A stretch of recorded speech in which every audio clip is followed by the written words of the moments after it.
Manu, por el hombre que vendrá. Miguel Serrano. Palabras grabadas en la piedra. Loki, un Asen, ha traicionado a Baldur. Baldur ha muerto.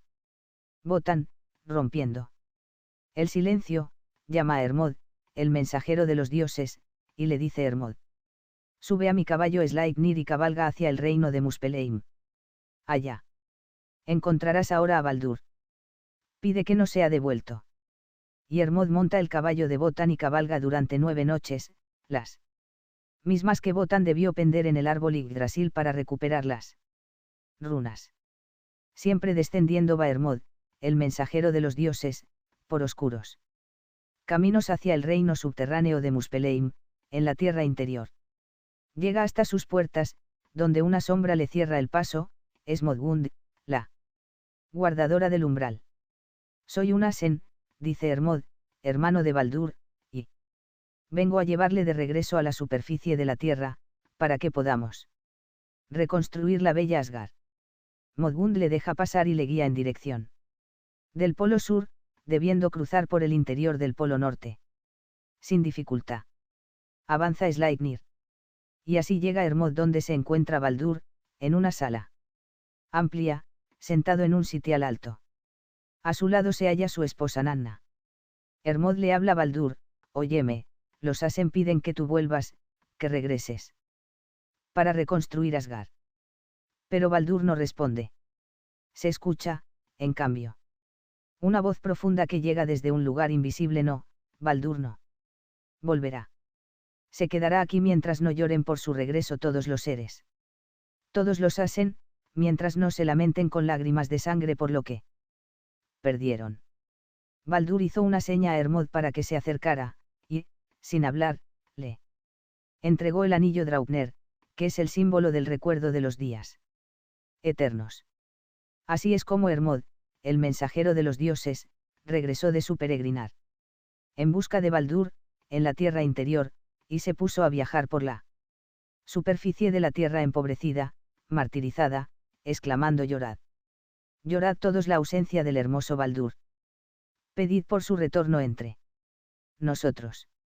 Y lloraron los gigantes en las alturas de los valles, dentro de las montañas de la patria. También los seres invisibles y hasta Manu, por el hombre que vendrá. Miguel Serrano. Los vanen en el alto cielo. Muchos de nosotros, aún seguimos llorando, mas, dentro de una caverna lóbrega, un monstruo mitad animal mitad hombre. Tiene sus cuencas secas. Soy Tok, la oscura, dice, y soy el lobo. Fenrir. ¿Por qué he de llorar? ¿De qué me sirvió a mi Baldur? Él fue el enemigo de todo lo que yo represento. Era Loki, el traidor, el que tiene 1000 formas, que se disfraza y se oculta en las turbias aguas del samsara. Solo cuando los seres que habitan la superficie contaminada de la tierra hayan derramado todas sus lágrimas, al finalizar el crepúsculo de los dioses, solo entonces será posible que Baldur retorne, montando el caballo Sleipnir, de 8 patas, de Votan. Las 8 divisiones del tiempo de los Asen, los 8 senderos, al finalizar el Kali Yuga, el caballo blanco de Kalki, del último Avatra. En su mano derecha empuñará la espada flamígera. Y vendrá a rescatar de sus prisiones a los héroes que aquí siguieron combatiendo por la restauración de Asgard. Vendrá con su Wildeseer, su horda furiosa, su Seinerier, a derrotar a los traidores y al enemigo, para siempre. Y retornará la Edad Dorada. El reino de Saturno y Rea. Y de un linaje de oro. El más preciado. El uno poblará y el otro polo. Porque yo, Hermod, el mensajero de los dioses, he guardado el anillo Draupner, del recuerdo de los días eternos, Weltanschauung. Cosmogonia. La visión del mundo, o Weltanschauung nuestra, es simple y grandiosa, es una guerra cósmica. Explicar un hecho simple es dificilísimo, sobre todo cuando se trata de traducirlo al lenguaje de la mente racional. Como siempre aconteciera, son los antiguos los que nos facilitan el camino. Ellos emplean un lenguaje simbólico, poético, de una poesía cósmica, que es captado por otros centros. Manu, por el hombre que vendrá. Miguel Serrano. Del hombre, otros cerebros, o por secciones del cerebro que aún no se desarrollan, o que se han atrofiado por falta de uso. Hay varios cerebros en el hombre, en su cuerpo físico y fuera de él. Mis libros también reactivan estos otros cerebros y deben ser captados más allá de la pura racionalidad. Las mujeres superiores se encuentran especialmente capacitadas para ello. Pues, al revés del hombre, piensan con el cerebrum emocional, con el plexus simpático, mayormente, pero esta Weltanschauung, nuestra cosmogonía, deberá entenderse con el cerebro del espíritu, con una superconciencia, por oposición a una subconsciencia colectiva. Un superconsciente personalizado. La música también nos sirve. En especial la música de Bach. Ahora bien, cuando el cerebro racional ha podido ser sobrepasado por otro tipo de pensamiento, ya sea porque ha sido, además, puesto al servicio y a disposición de una deidad, o de un arquetipo suprapersonal, conectando el yo con la mónada, se produce la magia de un conocimiento instantáneo, de un pensamiento no pensado, de una memoria no recordada. La explosión. Es imposible penetrar el misterio insondable de la primera explosión. Por analogía con la bomba atómica podemos concluir que aquí se encuentra el principio del mal, de una ciencia y tecnología desviadas. Quien haya producido la explosión en el universo visible a los ojos de la carne terrestre, lo ha hecho bajo un impulso maligno, aun si ella fuera el resultado del azar de una casualidad. En esa explosión se origina la creación de los pares opuestos, los átomos, las partículas, los vientos astrales, las químicas, las mecánicas celestes, las leyes, los tiempos, las gravitaciones y los eternos retornos de lo mismo. De esa explosión vienen las nubes cósmicas, los astros, los soles, las galaxias. Y todo empieza a expandirse, a ampliarse, a desplazarse, en busca de algo así como de un espacio vital de la mecánica, un imperialismo de la materia, del universo de la luz visible y de sus leyes implacables, una invasión a expensas de lo que parecería ser la nada, pero que en verdad es otro universo, no regido por las leyes mecánicas de la explosión, sino por otras leyes, o por ninguna. ¿Cómo lo vislumbrara Nietzsche? Llamémoslo, por esto, un universo del espíritu. Esto podría parecer gnosticismo y hasta dualismo, si no fuera porque además de esos dos universos existen otros muchísimos, inimaginables, de pura imaginación, como esas partículas de la ciencia cuántica, los mindones de mind, mente, o como los números imaginarios. Universos inexistentes, que, sin embargo, existen. Miguel Serrano. Por ello, el hitlerismo esotérico no es un dualismo maniqueísta, ni siquiera un gnosticismo. Lo hemos dicho en otra parte, es tantrismo, botanismo. Paganismo pluralístico. Para los efectos de esta exposición vamos a circunscribirnos a la explosión primera y a la extensión de su contagio en un otro universo, apreciado como la nada. Aunque se haga difícil comprender como un universo material de leyes precisas, de química esencial, pueda sostenerse en la nada, a no ser creando eternamente, lo que se contradice con las combinaciones finitas de su mecánica, repitiéndose en un eterno retorno de lo mismo, que así provee, y sólo de este modo, una plataforma de sustento para su existencia real o ilusoria. Sin embargo, y por causa de la entropía gravitacional, se pondría un límite a la expansión, a no ser que el círculo del retorno se alimente de esa energía que roba a ese otro universo, donde es inextinguible, corrompiéndolo con el apetito desenfrenado de su voluntad de poder, eternamente renovada por la acción vampírica y la esclavización del tiempo, del dios Cronos, transformado en un ayón servidor. El Cervan mitraístico. De este modo el círculo del eterno retorno amplía los bordes de su circunferencia penetrando otro universo, invadiéndolo, alterando su prístina pureza, de un modo corruptor, imperialista por así decir, se alimenta de esa pureza, de esa sangre, para que le permita seguir existiendo y eternizando su energía finita, gracias a esa expansión. El círculo y la esclavitud se agrandan, repitiéndose.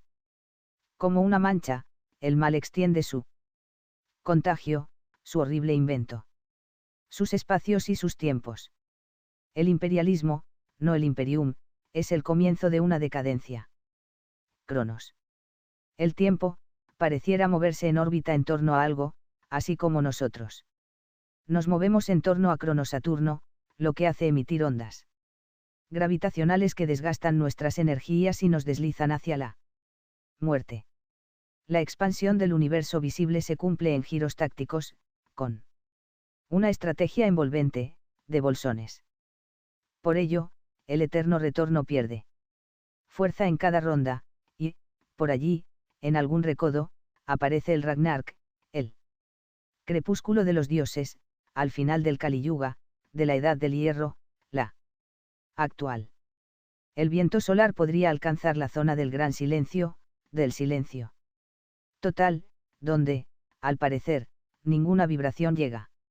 Y hasta la luz es succionada por los hoyos negros, por el sol negro, o tubo astral, por esa esvástica, donde todo se desmorona sobre sí mismo. Todo lo visible y conocido por la mente racional. Es la implosión, el paso a otro universo, a la antimateria, donde se va en dirección opuesta, donde rige otro tiempo. Un tiempo aún no usado, en reserva, un Dios aún no encarnado, no encadenado.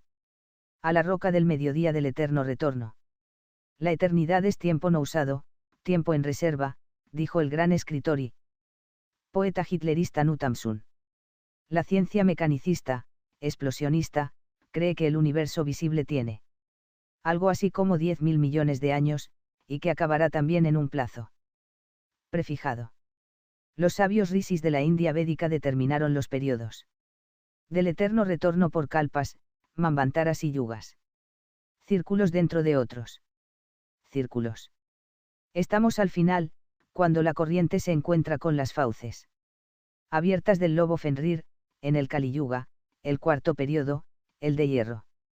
Siendo los otros tres anteriores el de bronce, el de plata y el de oro, la edad dorada, el paraíso primordial.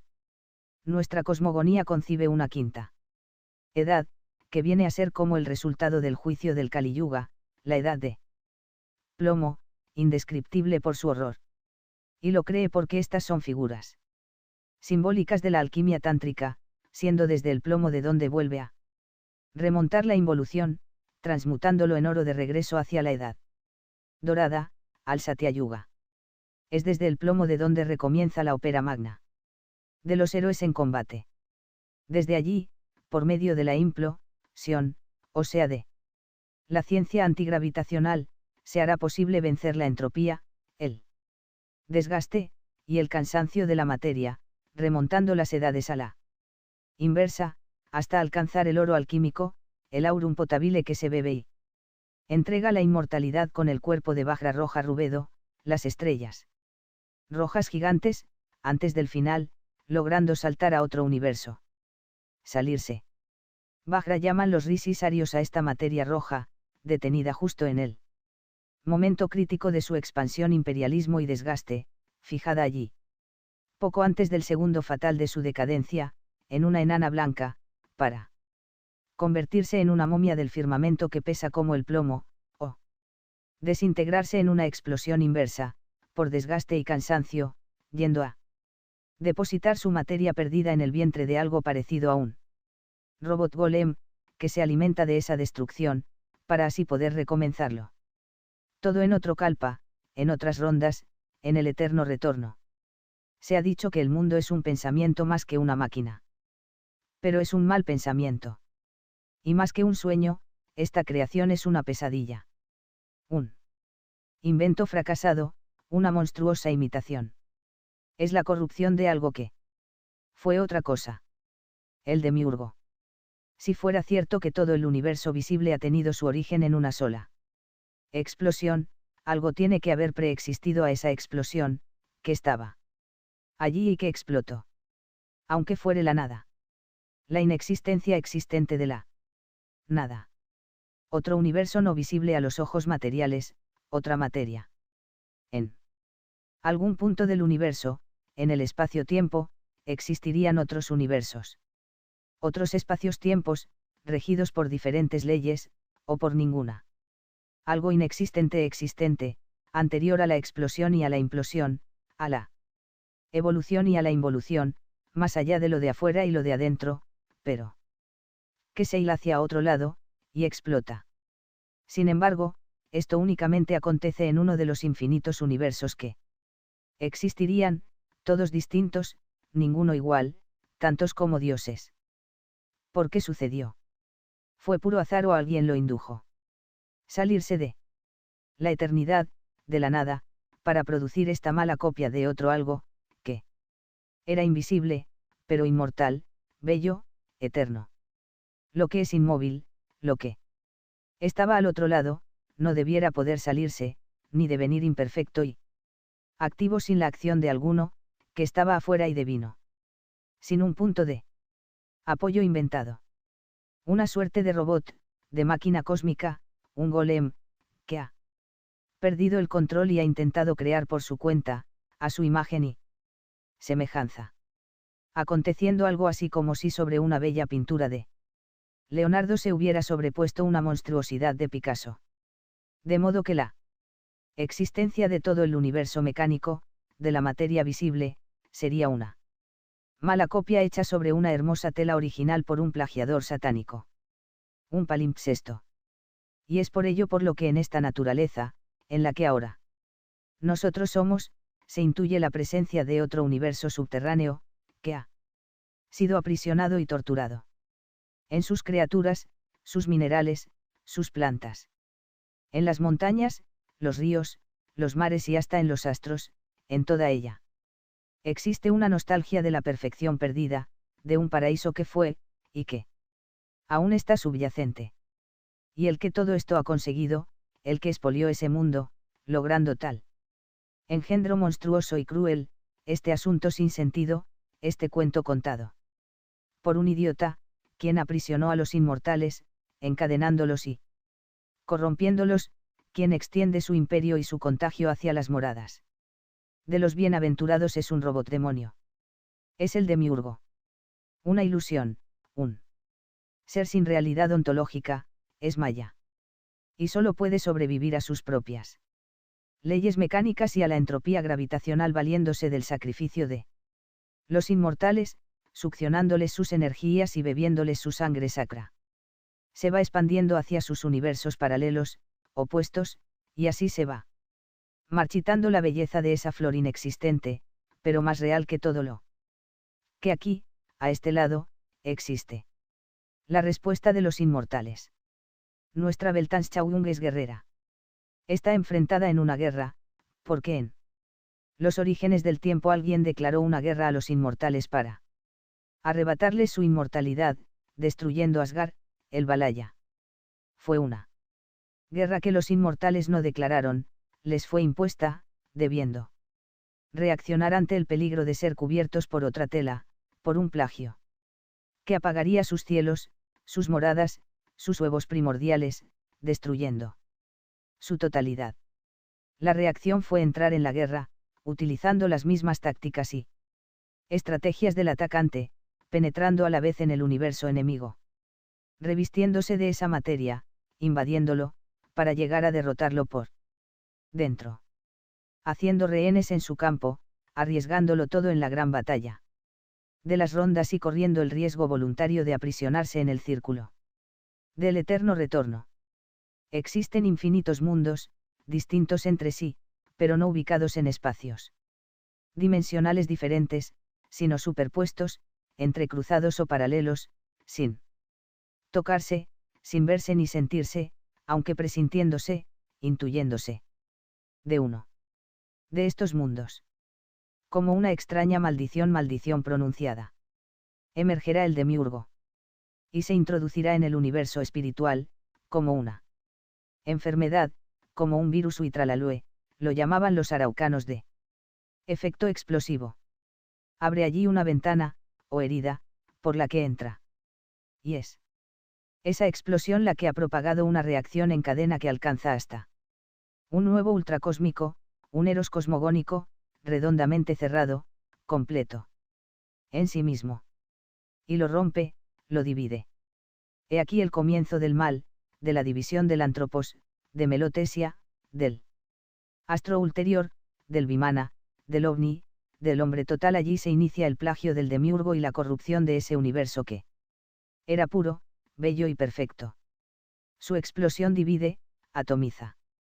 Es de la integridad del huevo primordial de donde el demiurgo ha sacado, por división, sus reinos y sus especies, sus minerales, sus montañas, ríos, mares y aires, sus animales y plantas. La nostalgia en la mirada de esos seres, aún en la mirada de los seres inanimados, es la de la totalidad perdida, de un unus mundus que le robaron. La corrupción del mundo prístino se expresa en la involución de su Miguel Serrano. Sustancia.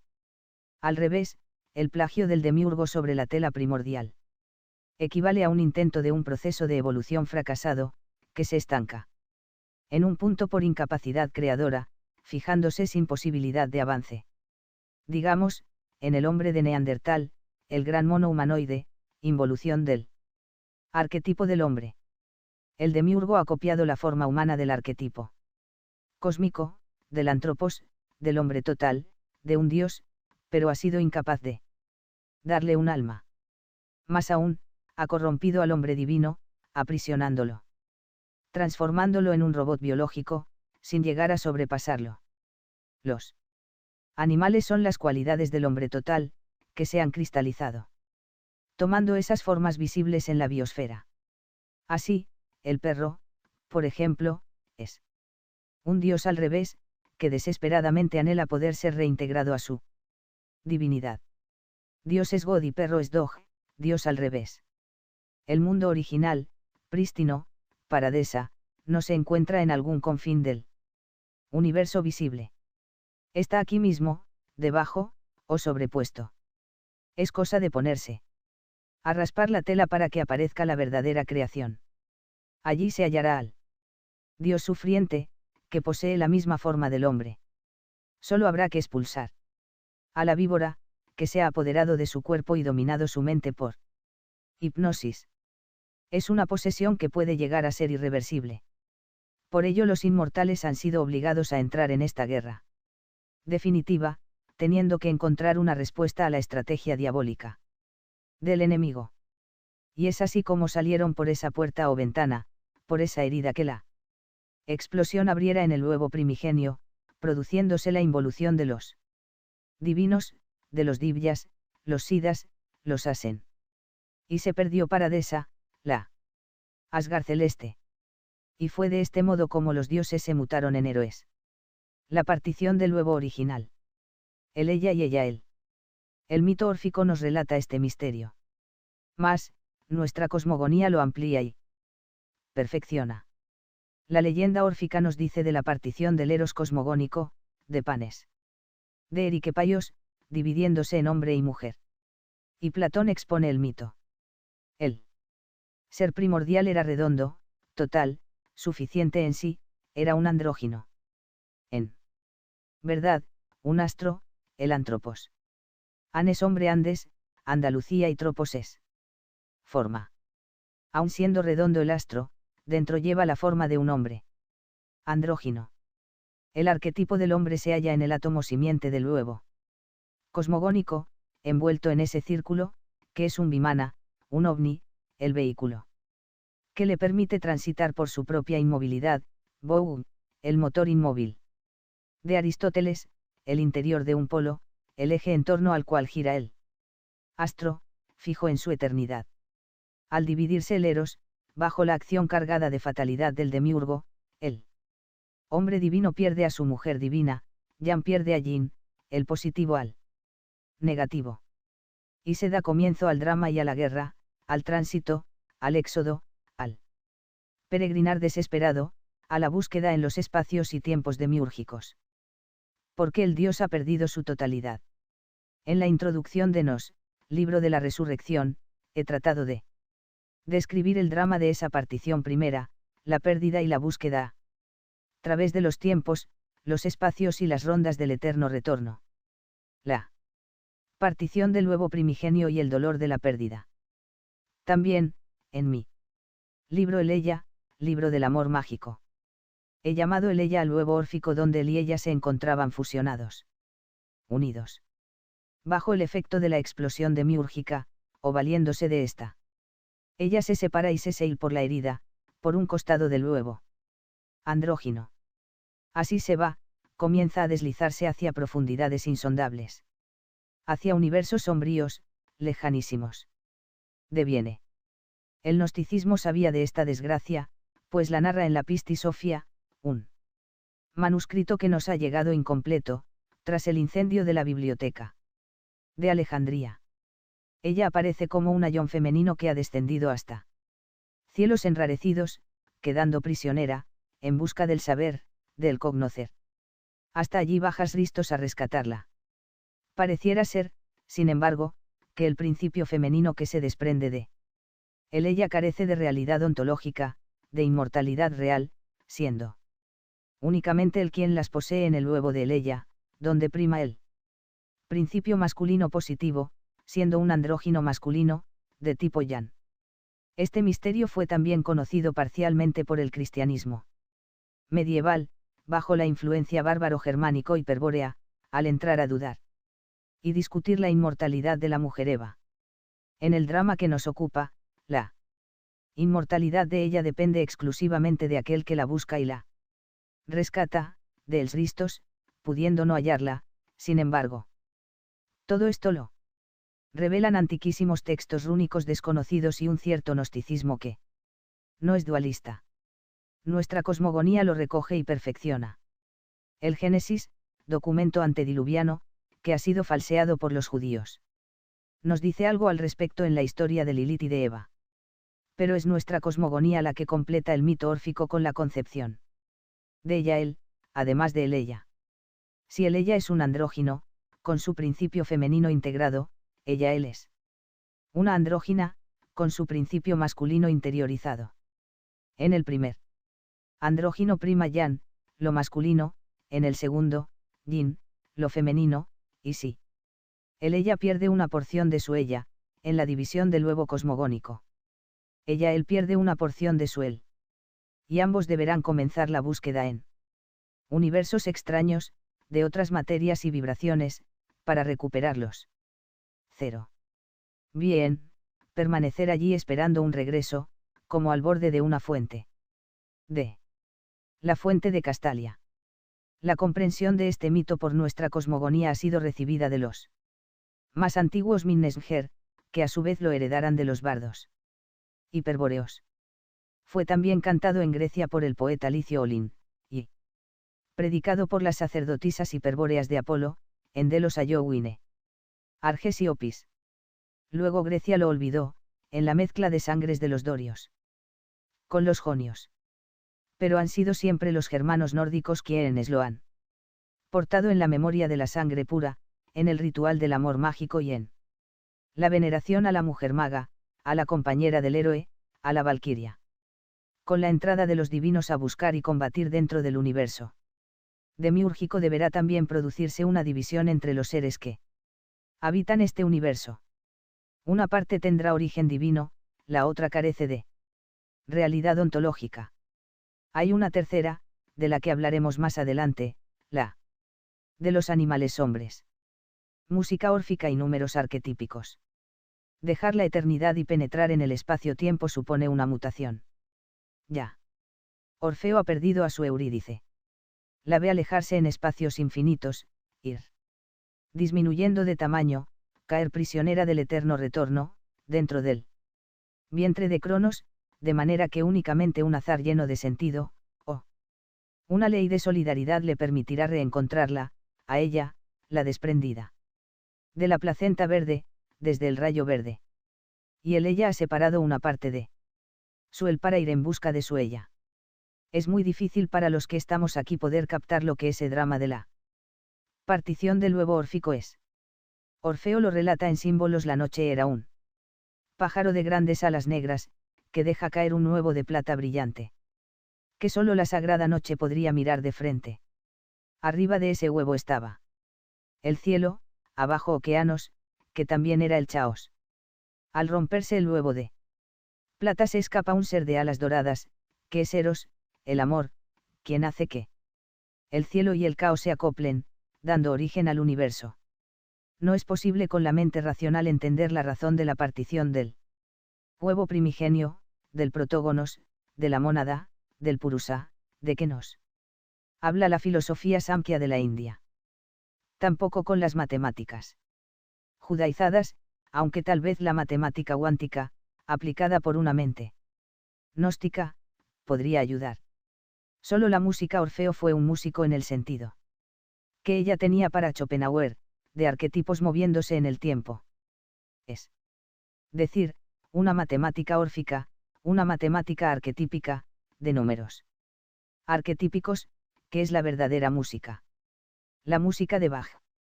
Es así que con el arte de la fuga se puede presentir, precaptar la partición de él, ella y ella él. Y la fuga de ella y de él. Ese drama y esa nostalgia. Por algo Orfeo fue un músico que encantaba a la naturaleza toda, a las montañas, a los ríos, a los árboles, a los animales y a los pájaros con sus cantos. También lo fue Krishna y el mismo Botan, maestro de los músicos de las runas y de los poetas, de los Runenlauteren, de los Armanen. Las runas son los números órficos y las notas arquetípicas de Odín. Como en todas las historias iniciáticas, también el mito órfico tiene más de un nivel, existiendo un plano muy secreto que únicamente era revelado en Eleusis por los sacerdotes y sacerdotisas de la casta de los Eumólpidas. Solo Hesiodo deja percibir algo al referirse al acoplamiento de Zeus con su segunda hermana, Demeter, para dar a luz a su única hija, Perséfone. De esto no se habla en público, pues Demeter es la esposa de Poseidón, o así se cree. Mayormente. De este modo contaban la historia los discípulos no iniciados de Orfeo. En Eleusis, el profundo misterio era revelado en su sentido esotérico.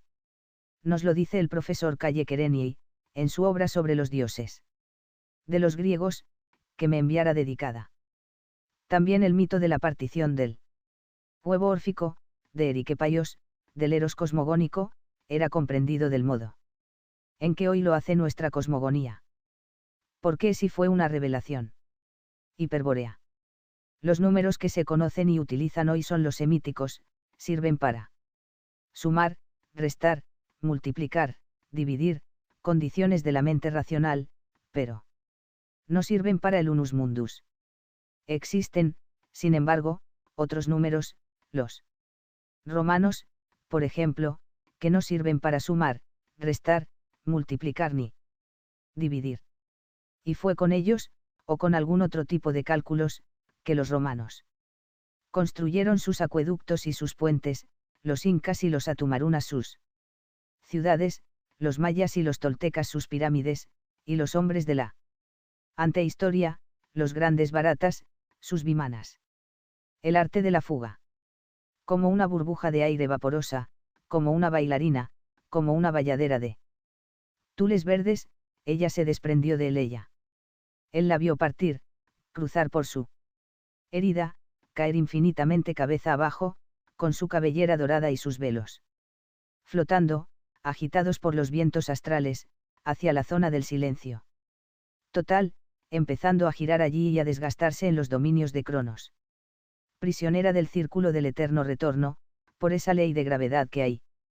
Rige, calpa tras calpa, Manvantaras y yugas. La vio perder su lozanía de Asgard, y siempre preguntando, deseando conocer, con una lámpara encendida en la mano. Y él no pudo resistirse. Con una porción de sí mismo, también cruzó por la herida y descendió en su busca, para no dejarla allá tan sola. Acompañándola, porque su honor se llama lealtad y porque él no podría seguir siendo sin ella. Y fue Sristos en busca de Sofía, de la sabiduría, y fue Baldur crucificado. Y fue Wotan, que envió allí a su hijo Baldur. Y él se precipitó en los espacios inmensos, en la extensión demiúrgica, con los brazos abiertos, cabeza abajo, en ese campo de batalla, como la runa Ir de la muerte, y con una espada fuertemente empuñada. Ambos se buscaban, se perseguían, sin poder juntarse, girando en esos espacios enormes y vacíos. Deseando también poder enfrentarse al enemigo, que ya les tenía prisioneros. Sin que ellos lo supieran. Giraban con la esvástica del Éxodo, la de la pérdida del Asgard celeste, de la primera hiperbórea del rayo verde. Lo hemos dicho, fue solo una parte de él que abandonó el huevo precósmico. Del universo ante, del Asgard verde. Pero esa parte de él no cabría entera. Allá abajo, porque era demasiado grande, era Wotan, un dios, venía de más. Allá de las estrellas. Por eso alguien, la principal parte de él mismo. Debió quedarse esperando como al borde de una fuente, sin moverse. Contemplando su propio drama, como desde afuera de él mismo, sin poder intervenir, como el paralítico de la eternidad, como un tiempo en reserva, o como el último batallón. Los Einherjer. E igual cosa acontece con la ella de Yael, solo que al revés, ella vio partir a una parte de su él, caer también con la runa Ir, cabeza abajo y con los brazos abiertos. También ella irá en su busca, llevando una lámpara en su mano, de pura luz increada. Tampoco va entera, habiendo dejado la principal parte de ella misma en el huevo precósmico. Es Freya. A medida que descienden por los cielos, por sus enrarecidos espacios, van disminuyendo sus esencias, dividiéndose aún más, conformando regimientos, comandancias, familias, casas de familia, estirpes, que son uno, que son ellos mismos, el mismo Dios, el mismo Baldur, el mismo Wotan, la misma diosa. Freya. Porque sólo así pueden caber. Y de tal modo que a él le será más difícil cada vez reconocer a su ella, y a ella reconocer a su él, la esencia de su identidad dividida y compartida en muchas, de manera que él podría amarlas a todas sin serle infiel, pues, en cada una hallará una porción de su ella. Y únicamente en la acumulada intensidad de una sola, alcanzando la más alta tonalidad del alma, él podrá reconocerla y reincorporarla. Ya lo hemos dicho, la ella que se desprende de él, ella carece de realidad ontológica, siendo, además, una porción pequeña de la ella total del huevo. Yan. No basta para ser potenciada en el universo demiúrgico. En ella él. Sucederá lo mismo, solo que de un modo opuesto, por ser yin que predomina. La eternidad de ella solo podrá ser recuperada, reincorporándose en él.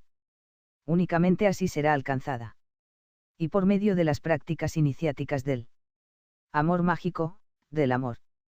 Bastará que una sola ella se salve en él, para que todas las demás lo logren con ella. Este es uno de los más altos misterios de nuestra cosmogonía. Canon a la 12ª, del arte de la fuga. Digamos con Novalis que todos los hombres no son iguales, que no basta la forma humana para que un hombre sea un hombre. Hay muchos que poseen esta forma y no lo son. Igual con las mujeres. Si él reencuentra a su ella y la reintegra en sí, interiorizándola gracias al amor mágico, al amor, le ha devuelto dentro de sí su eternidad. Aportándole una realidad ontológica de la que carecía al desprenderse del huevo de él ella, al alejarse y caer. Él la reencontró, o la encontró, dentro de sí mismo, en el sí mismo, en el Selbst. Y solo ahora, transmutado nuevamente en andrógino, en hombre total, se hallará preparado para encontrar afuera de él mismo a la mujer divina, a la ella, que a su vez busca reintegrar a su él, tras haberlo perdido en el cielo de ella él. Y se amarán con el amor sin amor, en la divina comedia del amor, de dos andróginos, hombre y mujer absolutos. Y serán dos astros, dos soles, dos vimanas, moviéndose inmóviles más allá de las estrellas. Dos guerreros que han triunfado. Así se comprenden el mito y la leyenda en un Génesis ario-antediluviano. Hiperbóreo, no expurgado, con la historia de Eva y Lilith. Siendo esta última la valquiria de Lucifer, de Lucibel, su esposa mística, su Enoia, su soror mystic, venida de Yael. Adán y Eva son él y ella, con minúsculas. Animales hombre, Lucifer y Lilith Botan y Freya son él y ella, con mayúsculas, los Asen, los Sidas divinos de Asgard, los Divyas.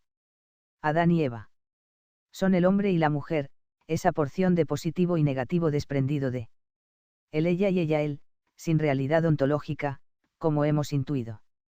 Lilith es también Medea, la que entrega el vellocino de oro a Jasón, y es Repanse de Cholle, la guardadora del general Lucifer es Baldur, es Botan, es Quetzalcoatl, el lucero de la mañana. Una estrella que no es demiúrgica. El arte de la fuga se ejecuta en el tiempo, que es una dimensión. Mas, al penetrar aquí los dioses notas arquetípicas, se dan vuelta de campana, como en un espejo. Obligados a la realización temporal de sus esencias. Intentarán, sin embargo, el retorno, volviendo sus pasos y compases hacia atrás, hacia el pasado, con la ayuda del girar de la esvástica levógira del regreso. Es así en el canon a la 12ª del arte de la fuga, donde Bach introduce discretamente su nombre, su firma y rúbrica conformado por 4 motivos estratégicos: él, ella, él, re, fa, mi, do, Bach. Sí, el arte de la fuga está compuesta en un espejo y es una concepción cíclica, como lo fue el credo de la misa en si menor. Es música infinita, que no comienza ni termina, concebida, además, no para ser ejecutada con instrumentos materiales, sino por la mente y escuchada con la mente. La obra entera es un monumental intento de totalización, de individuación, y es el relato sublime de la partición y la búsqueda de la recuperación de la totalidad perdida, al final de una vida, de una ronda y de una encarnación de la divinidad.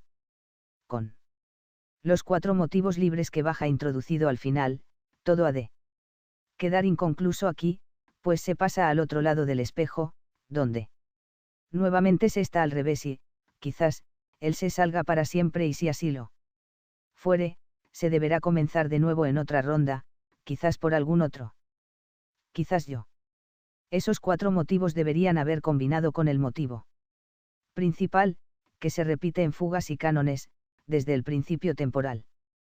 Pero Bach se muere en ese momento, dejándonos el relato inconcluso de una búsqueda y de una guerra divinas. Y la nostalgia de ella y de Yael, del universo de Hiperbórea, del rayo verde, y la imposibilidad de recuperarlos. Ya más, la flauta mágica. Hay otro músico que también expresa, mejor que todo lo que nosotros podamos explicar con palabras, el drama que estamos aquí intentando describir. Es Mozart, en la flauta mágica. Las concepciones de Carl Gustav Jung sobre Anima y Animus y el tema de El lobo estepario, de Hermann Hesse, han sido sacados de esta obra musical de Mozart. Se ha dicho que el simbolismo de la flauta mágica sería inspirado en claves masónicas y que su revelación habría significado la muerte de Mozart. También el profesor Jung y Hermann Hesse habrán tenido relaciones con la masonería. En Demian, la simbología aparece clara. Es un cainista, un hijo de la viuda, de Eva. En una lista de masones, que fuera publicada durante mi permanencia en Suiza, apareció el nombre de Kalle Jung. Esto vendría a explicar sus contradicciones en el análisis que hiciera de la personalidad de Adolf Hitler y del alma alemana, que incluye en lo que llamó inconsciente colectivo ario. Sin embargo, no veo por dónde el tema de la flauta mágica tenga que ver con la masonería. Sí, lo tiene y mucho, con la tradición y revelación hiperbórea, así con la más alta poesía del amor de los Minnesberg hermanos. Si Mozart fue asesinado por la masonería, lo habrá sido por su libertad y su independencia, porque seguramente se rebeló y porque su obra era demasiado grande, peligrosa, demasiado alemana. Mozart nos describe maravillosamente las dos clases de seres que habitan este universo. La semidivina de los héroes, de los Bras, con Pamino y Pamina, y la meramente animal, corrompida por el demiurgo, la de los Sudras. Papageno y Papagena. En el lobo estepario los polos se han representado en Harry y Hermine, femenino de Herman S., su anima. Animus y anima, el ella y ella él, ya partidos y buscándose. La pareja divina de Pamino y Pamina elige un proceso de totalización, o individuación órfica, a través de pruebas iniciáticas, hasta lograr la plenitud de un astro, de un sol, dirigidos por un mago maestro, de nombre Sorastro, que nos recuerda al Zoroastro persa y nos insinúa un tipo de iniciación aria, no masónica ni judía. A medida que avancemos por el hitlerismo esotérico podremos explicarnos el simbolismo de la flauta de Pamino y de la caja con campanitas, de Papageno. La pareja divina es estéril, la humana de Papageno y Papagena se unen para la reproducción, en una nueva partición y prolongación demiúrgica de la especie. La pareja divina de Pamino y Pamina dará a luz el hijo interior. Alquímico, Revis, el homúnculo. Quizás sin saberlo, porque la música es arquetipos moviéndose en el tiempo. Es decir, revistiéndose con esa carne etérica, Mozart, el divino Mozart, nos ha entregado en ese lenguaje una revelación eterna, transparente, clara. Lucifer y Lilith, Pamino y Pamina, Adán y Eva, Papageno y Papagena. 2.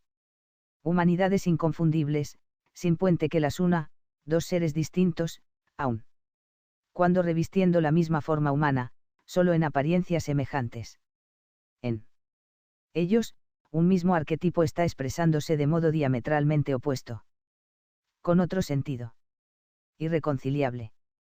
Yo dedicaría la flauta mágica a Novalis. Así como el arte de la fuga, de Bach, se cumple en la más alta tonalidad del alma, sobre las cimas donde florece el ígneo lirio del amor eterno, del amor, Mozart nos trajo al tiempo una leyenda arquetípica, que en la eternidad cabe apenas en el suspiro inmóvil de una estatua. Mozart movió ese suspiro y lo hizo deslizarse en el tiempo. Y ahora va transitando por él. Alma de los bienaventurados, y sufriendo al cruzar por nuestras mentes. Compendio en la tierra. Sobre la superficie de este mundo debería encontrarse una absoluta desigualdad entre seres que aparecen revestidos con semejante forma humana. Los escasísimos divyas, o siddhas divinos, casi inexistentes en el Kali Yuga. Los semidivinos Bras, o héroes, y los animales hombres, los Sudras.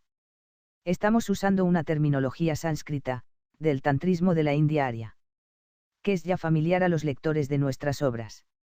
Los divyas y siddhas divinos corresponden a los el desprendidos de Eleya. No mezclados con los animales hombres, que vinieron en busca de sus ellas. De la totalidad perdida, entrando en combate con el demiurgo y sus huestes. Robóticas de Sudras y judíos. Los Bras son los hijos de los divyas que se enamoraron de las hijas de los hombres, que se mezclaron con las mujeres. De la tierra, son los ángeles que cometieron el pecado racial y mezclaron su sangre ígnea, preastral, de Hiperbórea, del rayo verde.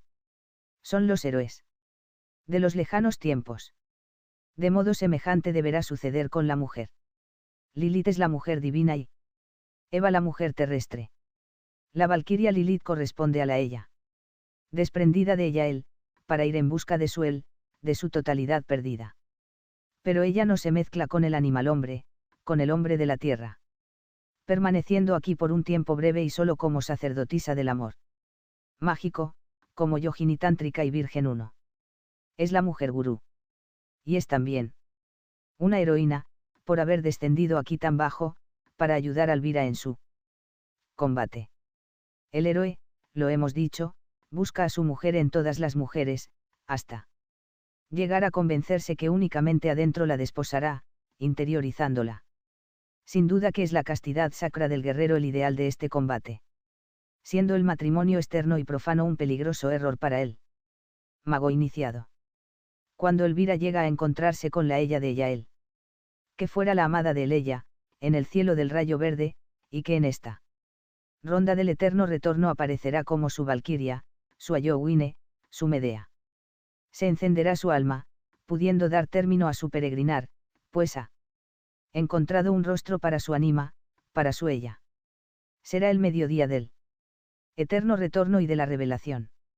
Hay un recóndito misterio que también intentaremos develar con estas palabras y que hace referencia al femenino eterno de Yael, representado en esa porción de sí misma que se desprendiera y plasmara en los mundos demiúrgicos, aquí en la tierra.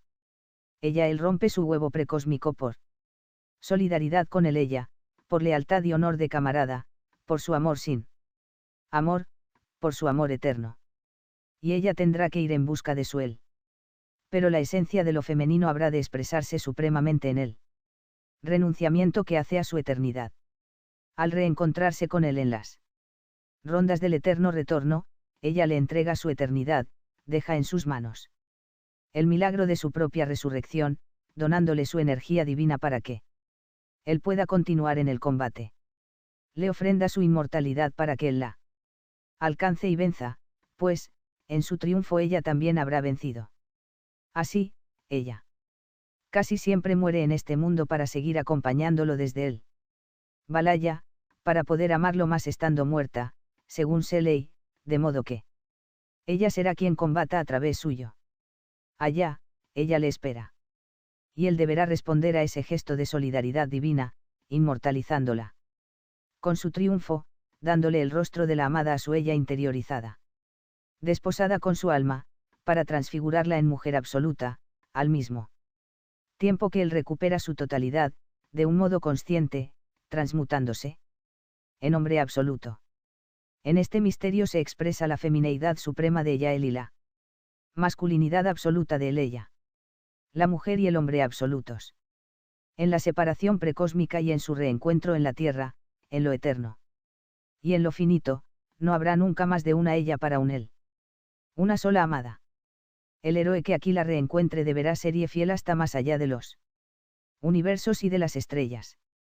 La virginidad mágica se pierde únicamente al dar a luz un hijo de la carne. Los dioses prisioneros. Bien hicieron los antiguos en representar a los dioses en forma humana, por ser un arquetipo recurrente en todos los universos. Los mismos astros son un hombre gigantesco, revestido de materia demiúrgica, aprisionado en esta naturaleza y repitiéndose, aunque disminuyendo su tamaño. No vemos a los habitantes de esos mundos porque su materia no es captada por nuestros ojos. Hechos para percibir solo en nuestro espacio y tiempo terrestres. El cielo tiene la forma de un hombre, decía Swedenborg. Todo sería como en esas miniaturas persas, indias y chinas, donde en el interior de hombres y animales, hay otros seres y otros animales más pequeños. De modo que nosotros mismos, dentro, o en la superficie de un astro, seríamos como las células del cuerpo de un gigante, de un dios aprisionado y que solamente podrá liberarse por nuestro esfuerzo y con nuestra victoria sobre el gran carcelero. Victoria que, a menudo, ese mismo Dios impide. Porque todo este universo de astros visibles y materiales, de fuego, de hielo y combustiones, es el campo del demiurgo, la prisión donde ha encerrado y esclavizado a los dioses. Sobre la preexistencia de otra naturaleza divina ha superpuesto esta falsificación aberrante y la va extendiendo hacia los mundos de los inmortales, ganando batalla tras batalla, hasta que todo sea destruido por su misma acción mecánica, al finalizar un kalpa y agotarse su energía finita, debiendo recomenzar una idéntica historia, gracias a la eternidad de un dios prisionero, el tiempo cronosaturno. Es así como los dioses mismos permiten la supervivencia de su verdugo, dándole la energía que permite a su voluntad de poder rehacerse para comenzarlo todo otra vez, en el eterno retorno de lo mismo. El demiurgo encuentra su alimento que prolonga su existencia de vampiro cósmico. Mantiene a los divinos aprisionados dentro del círculo hipnótico de su voluntad diabólica. Mas, existen otros arquetipos y ayones, el pleroma y entidades como Maitreya, de la teosofía, y el Cristo del cristianismo de Roma, que son agentes voluntarios al servicio del demiurgo. Lo es la fuerza de gravedad. Por oposición a la plasmática, con sus hipotéticas ondas gravitacionales. Y, por supuesto, el tiempo y el espacio.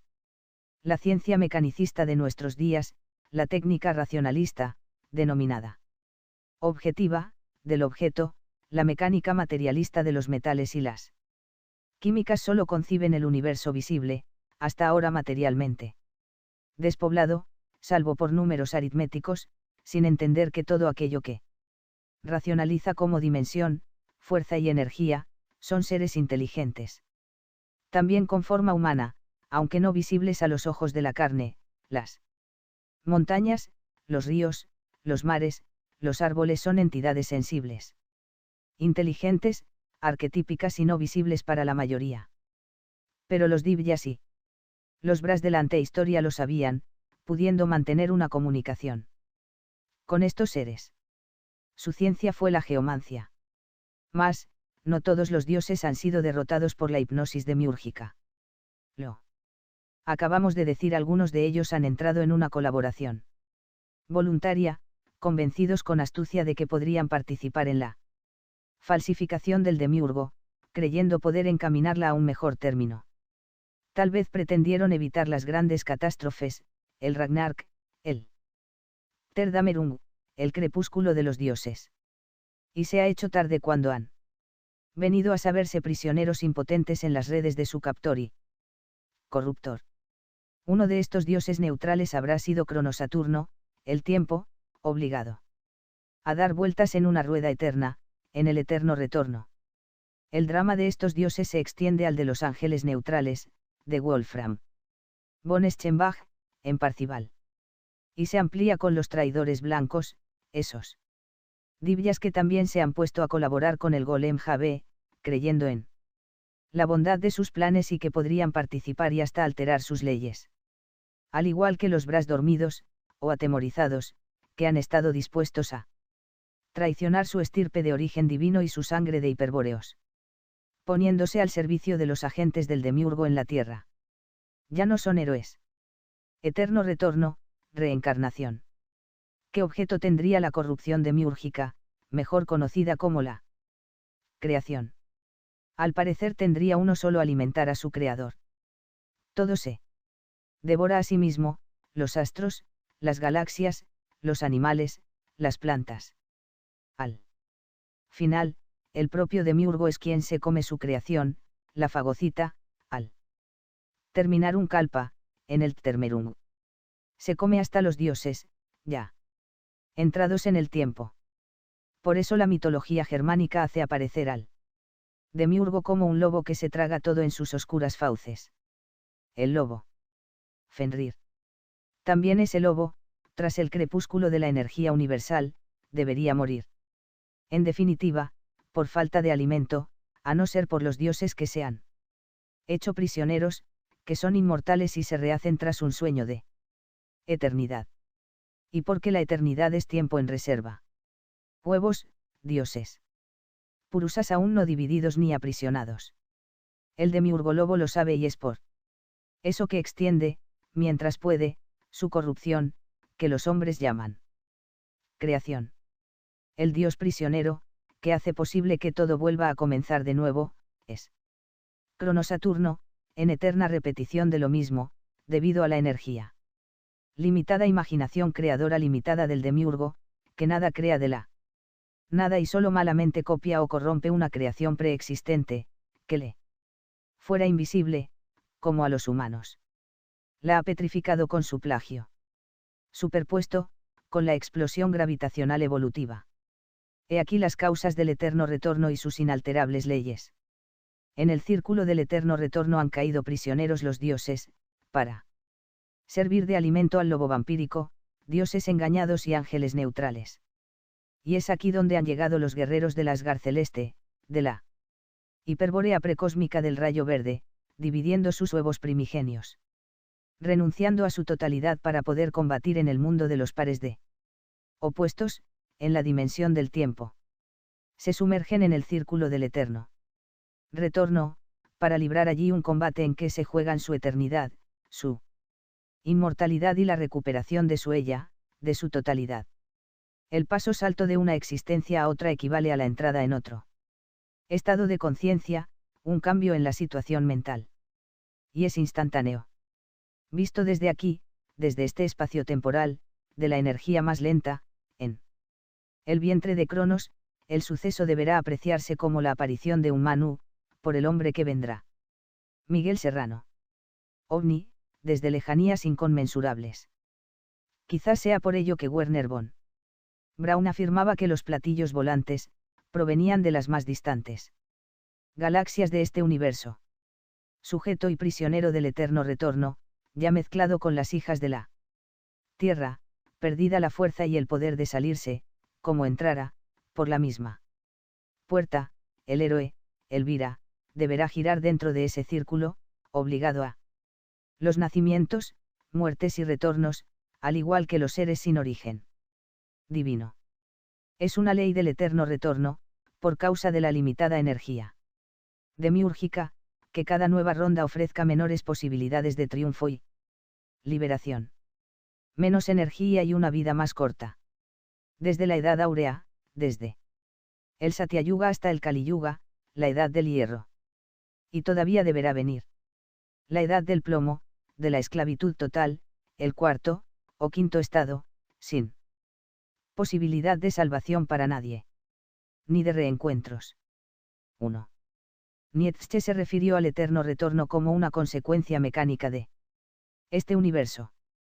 Pero también habló de un mediodía de la revelación, junto a la roca de Zaratustra, en la montaña, cuando se obtiene la vivencia instantánea del eterno retorno de lo mismo. Y Nietzsche intuyó la posibilidad de algo jamás soñado ni por los más grandes utopistas y de universos no regidos por leyes de la mecánica, tal vez por ninguna ley. No alcanzó a decirnos más, pues enloqueció, cegado por el rayo de uno de esos dioses al servicio del demiurgo, que tembló ante el inmenso peligro de su revelación. Y de que pudiera ahondarla más, Adolf Hitler continuó lo que Nietzsche dejara inconcluso.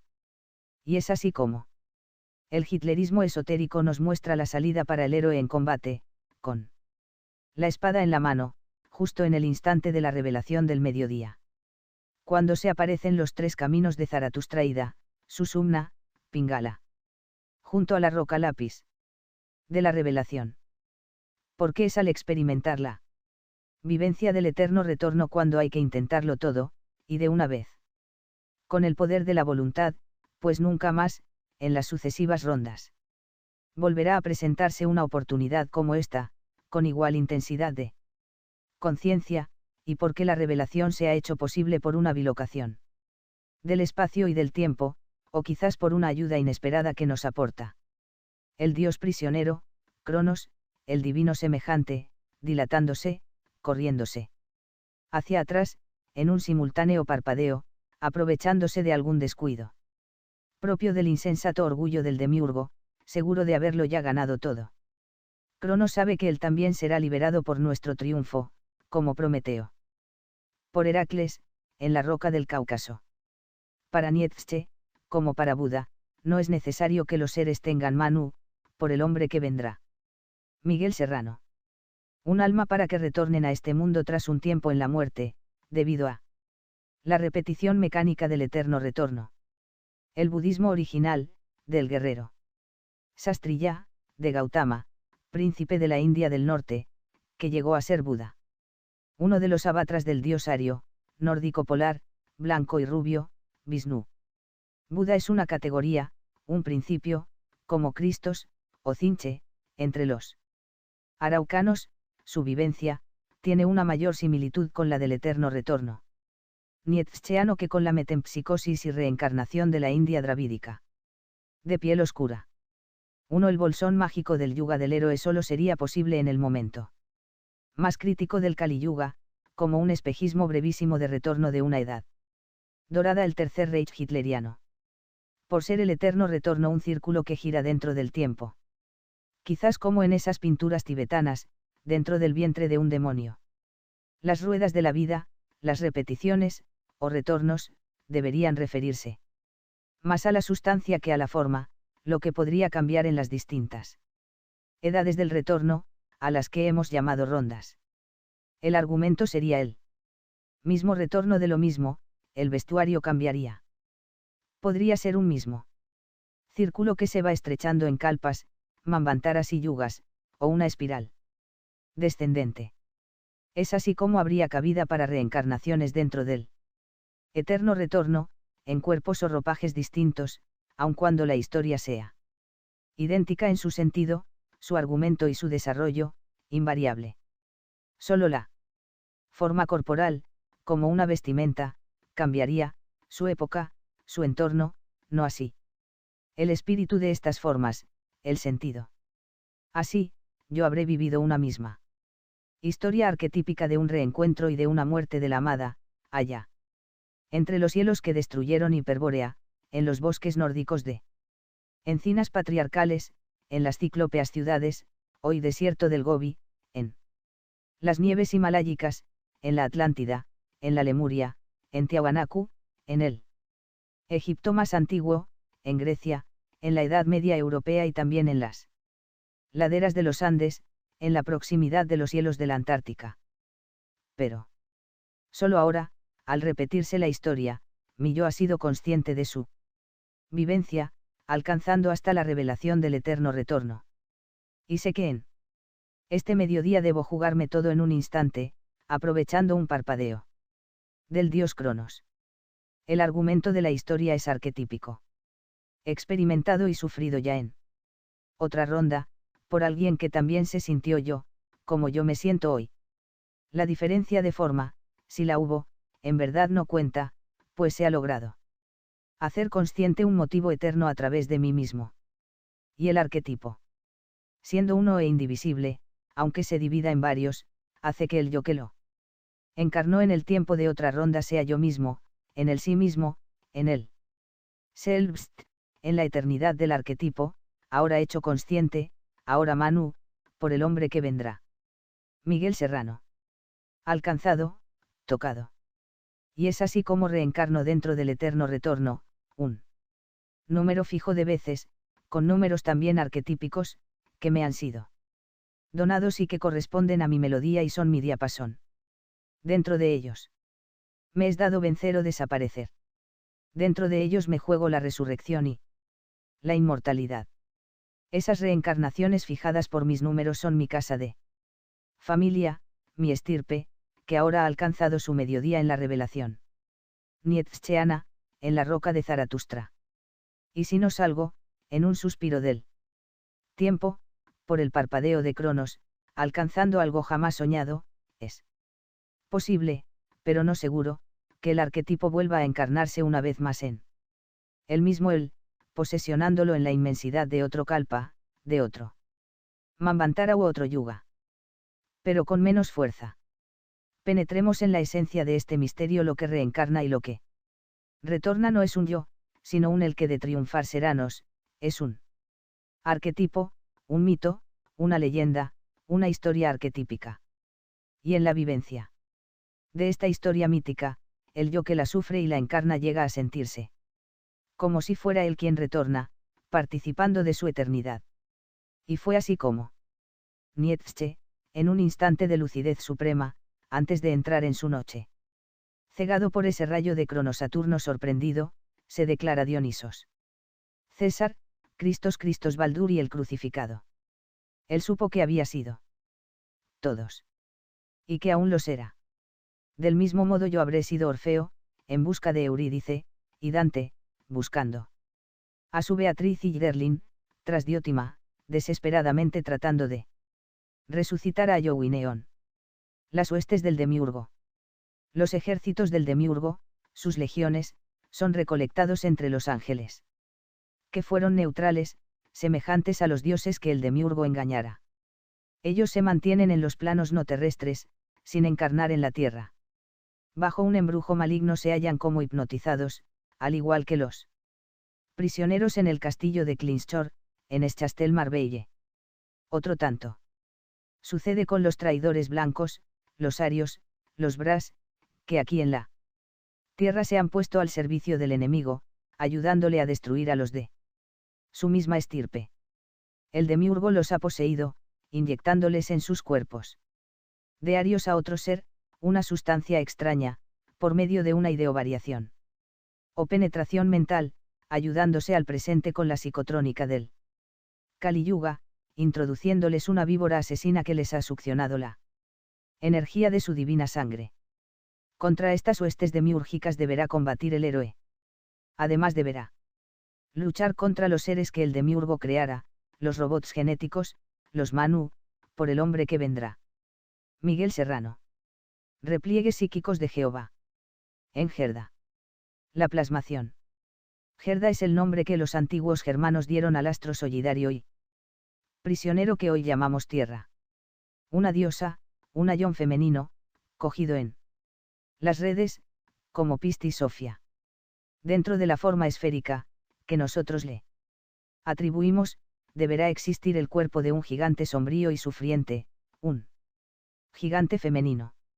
Nos hemos transformado en sus células, con forma en parte idéntica, a su imagen y semejanza, retenidos por su gravedad, mas, de aquí no procedemos, somos también sus prisioneros. La historia lleva millones de años repitiéndose, y es muy lejana. Es la historia de los dioses que entraron en combate y fueron derrotados. Voluntariamente derrotados. Viniendo de la distancia del huevo órfico, del eros precosmogónico, al otro lado del universo demiúrgico de las estrellas prisioneras, se verán entrar. Como un disco de luz fría, increada, a través de esos hoyos negros. Compuestos de plasmas, de silencio absoluto, donde ninguna luz de aquí penetra ni perdura. Son los ovni, los vimana, un carro de fuego, algo redondo, que gira, o que las ondas gravitacionales demiúrgicas hacen girar. Con un plan estratégico, los divinos se han extendido por el cosmos, residiendo en diversos astros del firmamento, hasta llegar a Gerda. Más. Aunque esto debe apreciarse, desde el espacio-tiempo, como una entrada desde distancias inconmensurables, todo sería como un cambio de estado mental. Instantáneo, el traspaso de un plano a otro, de un universo de la mente a otro. Y también de la energía, de tal modo que la concepción cátara de los distintos cielos, más sutiles unos que otros, y su afirmación que desde el quinto cielo hacia abajo reinaba la confusión, por la mezcla demiúrgica. Sería verídica. El hitlerismo esotérico considera que cada carro de fuego, vimana o disco de luz que penetra esta atmósfera es un el desprendido de ella, en busca de su ella, o una ella desprendida de ella él, en busca de su él. Es un dios. Es Botán, es Baldur, es Freya. Pero aquello que se desprendió del huevo órfico no puede entrar aquí entero, pues no cabría, a pesar de haber dejado la mayor parte de sí mismo en el huevo original. De este modo, nuevamente deberá dividirse, siendo apropiado decir que cada esfera, cada carro combatiente, cada vimana, trae Manu, por el hombre que vendrá. Miguel Serrano. Dentro una tripulación compuesta de Einherjeren, guerreros procedentes del Valhalla, o del Rayo Verde. Una compañía, una comandancia, un pelotón, una casa de familia. Y su entrada a combatir en este mundo equivale al misterio de la encarnación, o plasmación del arquetipo en la materia cada vez menos sutilizada del demiurgo.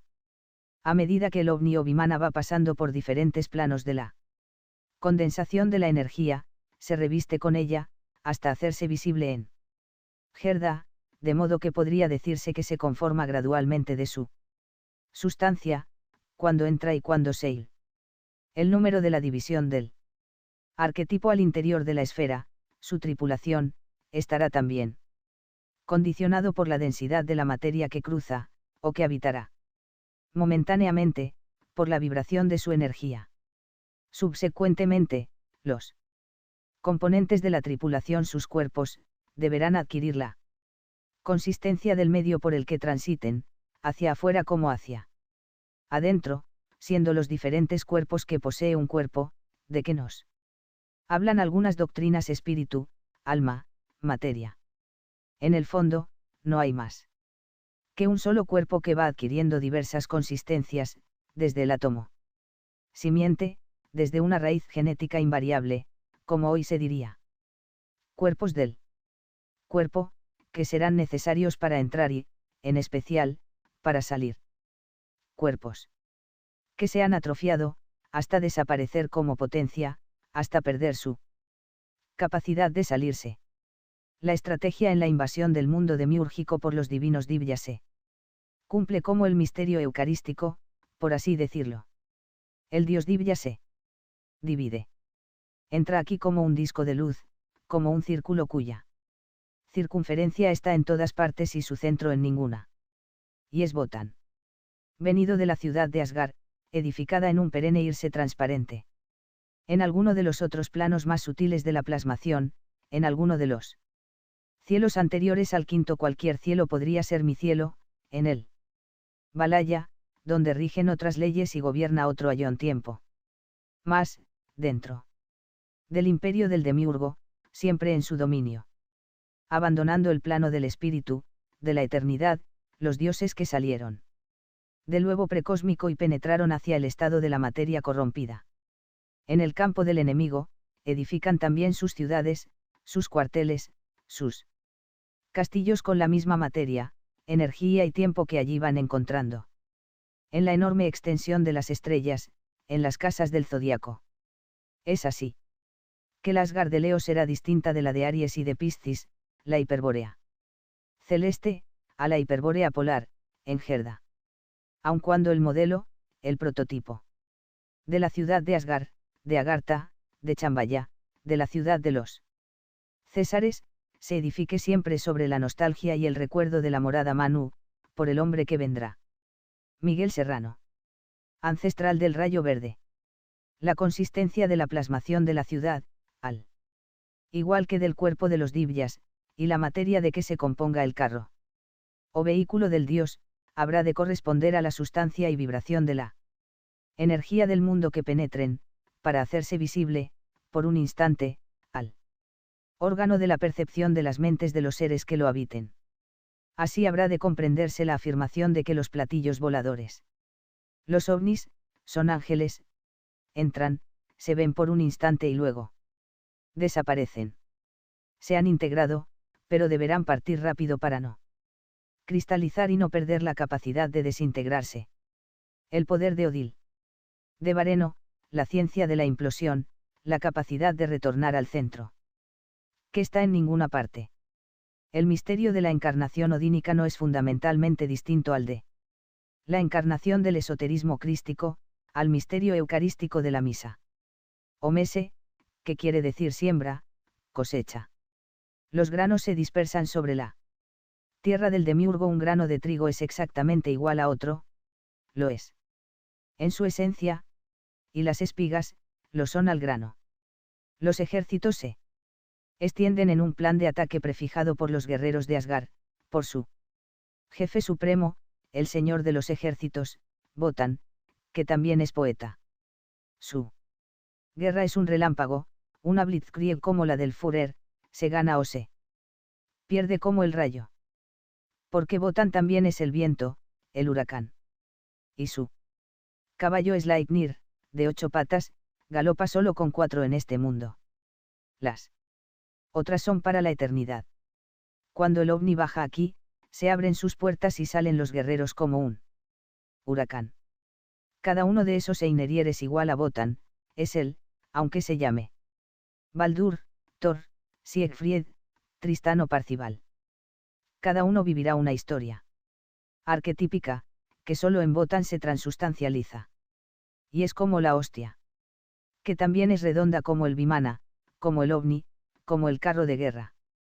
Del Señor de los ejércitos, de luz radiante y que, al dividirse, en cada una de sus partes contiene al Dios entero. En Gerda. La derrota. Los Vanen y los Asen. Midgard es el jardín que habitan los bienaventurados, los Siddhas, un poco más afuera, adentro, o antes, en la respiración demiúrgica, en la edad dorada, solar. Quizás en el sol. Allí, los Wanenter, los divinos Vanen. Son los maestros de disciplina de sus huestes, de sus batallones. En el Manu, por el hombre que vendrá. Miguel Serrano. Vanwald, bosque del destierro. Son como los espartanos en Esparta, en el jardín de la disciplina. Pero son los Asenter, los dioses Asen. Quienes, viniendo desde la ciudad de Asgard, han entregado un alma a las formas humanas, que el demiurgo corrompiera, robotizándolas. Son ellos los que se enamoran de las hijas de los hombres. En el Polo Norte, en tiempos cuando el eje de la Tierra, la columna de Gerda Herbio, Ir, estaba derecha, apuntando recto hacia la estrella polar, y no había estaciones sino un clima estable, y las casas del zodiaco no ejercían influencia sobre Gerda, ni sobre los dioses que la visitaban, porque no había precesión de los equinoccios, existió el continente de Hiperbórea, en el lugar donde hoy reinan los hielos de la muerte. Eternamente verde. Greenland, tierra verde, Vanen y Asen lo habitaban. Hemos visto que la estrategia del demiurgo y su guerra pudo iniciarse con una explosión, el famoso Big Bang de la ciencia judía, que divide una totalidad preexistente en un universo invisible, de otra luz. Sobre esa partición el demiurgo sobrepone su plagio y su falsificación, haciendo aparecer los astros de este cosmos, visible a los ojos de la carne, las galaxias y los mundos cada vez más numerosos, porque el demiurgo extiende su plagio a expensas de los universos de la nada, de espíritu, de pura inexistencia, revistiendo de materia al círculo, cuya circunferencia está en todas partes y su centro en ninguna, es así como ha puesto el uniforme del prisionero, en su campo de concentración, a todo lo que esclaviza y corrompe. Las ondas gravitacionales son las cadenas, los grilletes del demiurgo. Y logrará extenderse si se lo permitiéramos. Porque todo es creación. Invención de la voluntad. Representación de la voluntad. En este caso, de la voluntad del demiurgo. Voluntad de poder, de potencia, will zur Macht. A la gravitación debemos oponerle la plasmación. A la explosión, la implosión. La explosión presupone un universo finito, limitado, que se destruye con el agotarse de la energía expansiva y que se repite eternamente, dentro del eterno retorno, en el expirar e inspirar del demiurgo Brahma, del uno, por causa de la inmortalidad de los dioses. Prisioneros, decimos nosotros. La plasmación, por el contrario, está allí. Inmóvil, como plasma y filamentos de plasma, dentro o más allá de los hoyos negros implosivos, de sus campos magnéticos, en un universo necesariamente infinito, sin comienzo ni fin, inexistente, como la nada. Su tiempo es otro, se halla en reserva, muy parecido a la eternidad. Si de alguna manera llegara a expresarse sería en ondas electromagnéticas, que no provienen de su esencia, sino como una reacción al contacto con las ondas Manu, por el hombre que vendrá. Miguel Serrano. Gravitacionales causadas por el demiurgo. Y ambas, juntas, en su choque y combate, revestirían la materia, lo que vendría a ser el universo deformado y plagiado, que nos es dado percibir desde aquí. Tampoco la gravitación es producto del demiurgo, sino es como una exudación de los dioses, como un dolor, al ser aprisionados en el cepo de la materia corrompida. La gravitación es el dolor de los dioses. Por eso la ciencia judía desea extenderla a todos los universos. Pero los dioses son un plasma, es decir, se han plasmado aquí, el mismo sol es un plasma. Y el plasma no es un gas, ni un líquido, ni es un sólido, aunque se plasme en ellos y en la forma de los astros y en la humana. Es un cuarto estado de la materia, según se cree. Y habrá un quinto y otros más. El viento solar es un plasma. Saturno Cronos se halla rodeado por anillos de plasma. Ellos lo sacarán un día de su prisión. Cada astro del firmamento es un dios dividido por la explosión demiúrgica y aprisionado. Sirven ahora como esclavos al demiurgo, en espera de alcanzar el último día del Ragnarök, cuando serán devorados por el gran lobo Fenrir. Pero debajo de cada astro, en su centro intocado, hay un dios que pena y espera su resurrección, su transfiguración, como dentro de cada roca, de cada planta, de cada animal. Lo hemos dicho, si el universo demiúrgico vuelve a recrearse, en un nuevo kalpa, en una nueva expiración de Brahma, en la rueda del eterno retorno, débese a que los dioses han entregado su energía espiritual a ese vampiro oscuro. Mas, el día en que todos los dioses sean liberados y redimidos por el combate de los héroes, el demiurgo desaparecerá para siempre, tocado por su propia destrucción, en el Big Crunch de su propia inspiración mecánica, inevitable, devorado por su hambre, o bien, succionado por la implosión divina, por ese campo magnético, donde su pura ilusión se actualizará. La derrota. Los Vanen y los Asen. He aquí entonces que nos aproximamos al punto culminante y decisivo del drama, que cambiará el acontecer dentro del espacio-tiempo y también en la Manu, por el hombre que vendrá. Miguel Serrano. Reserva de la eternidad. Los guerreros divinos, los Siddhas, los Divyas. Que, tras la primera explosión, han dividido voluntariamente sus esferas. Aprovechando la reacción en cadena, esa palanca o punto de apoyo externo, por así decir, han entrado a combatir dentro de los universos del demiurgo, tratando de liberar a los primeros dioses ayones que cayeron prisioneros, algunos él en busca de su ella, algunas ella, en busca de su él. También trataban de despertar a los dioses neutrales, pensando poder destruir, o borrar, la copia que el gran falsificador ha sobrepuesto sobre el plasma, o tela del universo. Todo esto intentaban los Vanen y los Asen desde su ciudad de Asgard, de Agartha, con su capital Chambaya, también llamada Thule, en una hiperbórea polar, materializada solo a medias, en el Polo Norte, en la Edad de Oro, en el Satyayuga, regido por Saturno y Rea. Los divinos habitantes de la hiperbórea polar eran los él y ellas. Desprendidos de él ella y ella él, que no fueron hechos prisioneros. Habitantes con anterioridad de otras hiperbóreas del firmamento, de materias aún más sutiles, a veces en la proximidad misma del sol negro, del rayo verde, o en Venus, la estrella de la mañana. En verdad, permanecían poco aquí, para no perder la capacidad de trasladarse de mundo en mundo, entre distintos planos mentales de existencia. Entraban y salían, valiéndose del órgano odínico, de Urna, de Vareno. Visitaban los astros dioses.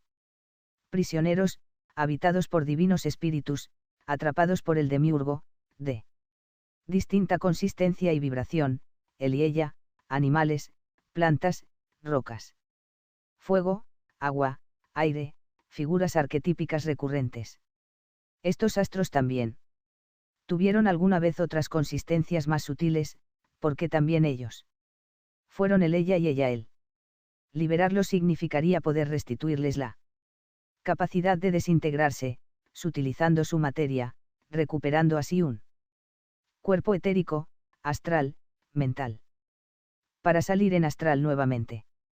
Cosa que los Vanen y los Asen efectuaban a menudo, para retornar al Valhalla, a Asgard.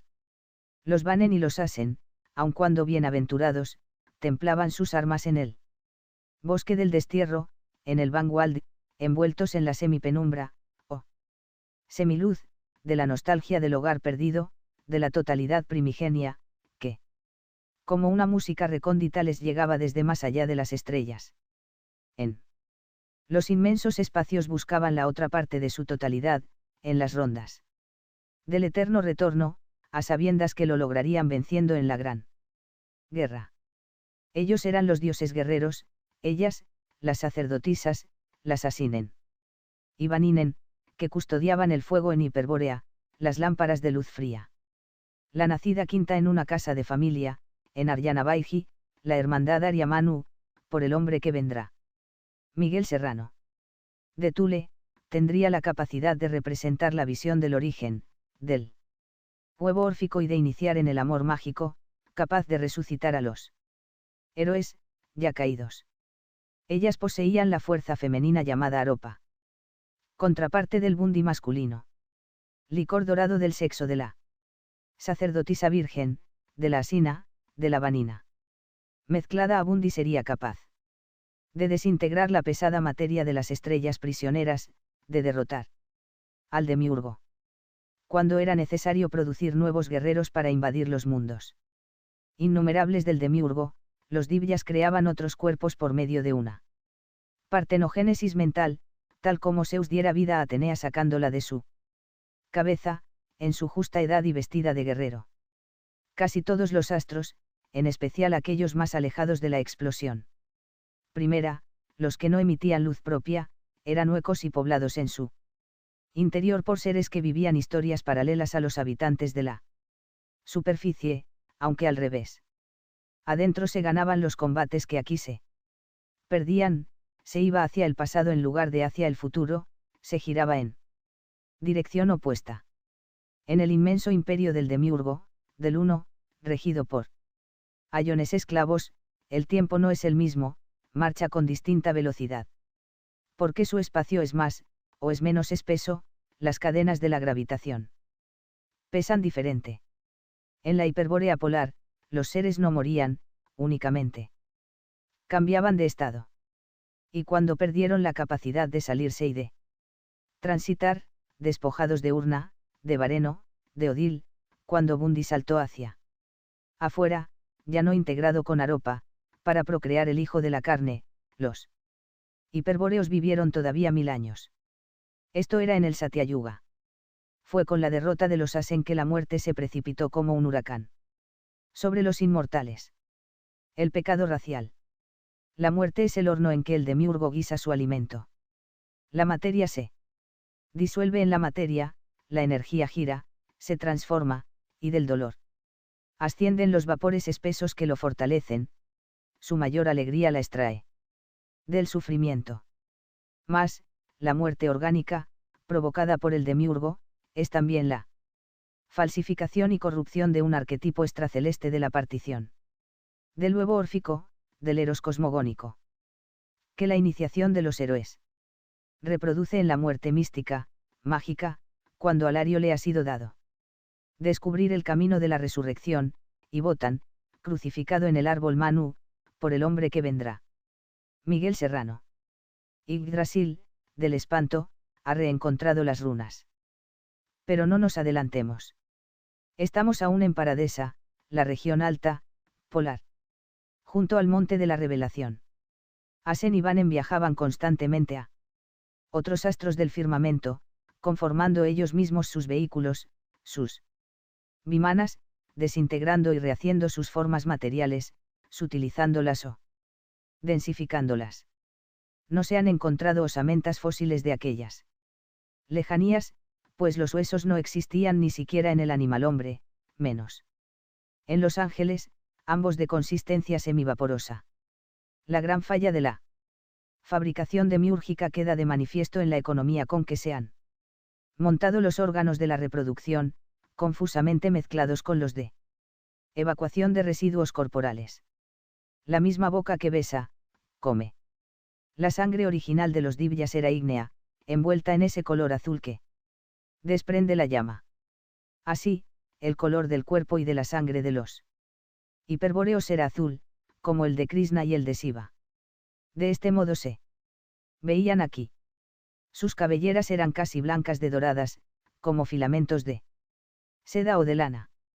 Las guedejas de las Asinen y Vaninen flotaban al viento de los milenios, bajo las encinas de Hiperbórea. La sangre era lo más preciado, era un río de fuego frío, de luz helada, era la vía regia, que aún se preservaba en la conexión de él y ella con la mónada, con lo que aún restaba del huevo primigenio, de él ella y ella él, con aquello que se quedara esperando como al borde de una fuente fons perennis. La sangre era el cordón dorado que mantenía la unión con lo indecible, la nostalgia, la voz, el recuerdo de la eternidad. La sangre era la memoria de la raza de los inmortales, de los dioses. mientras esa sangre se mantuvo pura. Y he aquí que los Asen mezclaron su sangre. Los viejos textos, el libro de Enoch, nos cuentan de la caída de los ángeles, del enamoramiento de los Nepelim por las hijas de los hombres. Como la mayoría de los documentos han sido expoliados, débese pensar que también aquí existe adulteración. ¿Qué significa hijas de los hombres? ¿Y qué es el hombre? ¿Cómo y cuándo aparece? Sin duda, debe ser también un plagio del demiurgo, jamás una creación, porque el demiurgo es incapaz de crear. ¿De dónde obtiene el original para adulterarlo? Pensemos que ha pasado con él y con ella, una vez salidos del huevo precosmogónico, que la explosión demiúrgica alcanzara.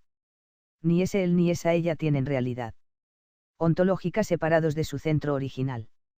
Ha sido fácil para el demiurgo aprisionarlos vampíricamente, y producir la involución del mono, de los grandes homínidos, del hombre de Neandertal, de los antropoides, de los animales que son una degenerada corrupción y subdivisión de los Elimanu, por el hombre que vendrá. Miguel Serrano. Ellas, falsificación y copia. Así, la humanidad sería él y ellas. Corrompidos por el demiurgo, aprisionados, devenidos mortales, he aquí Adán y Eva. Adán, el hombre rojo, hecho a imagen de Lucifer, corrupción de Odín, pero sin la materia incorruptible, de verdadera Vajra roja producto del arrubedo, de la alquimia tántrica, dura como el rubí. Eva, corrupción de Lilith Freya. Son los animales hombres, máquinas robóticas del demiurgo, su alimento.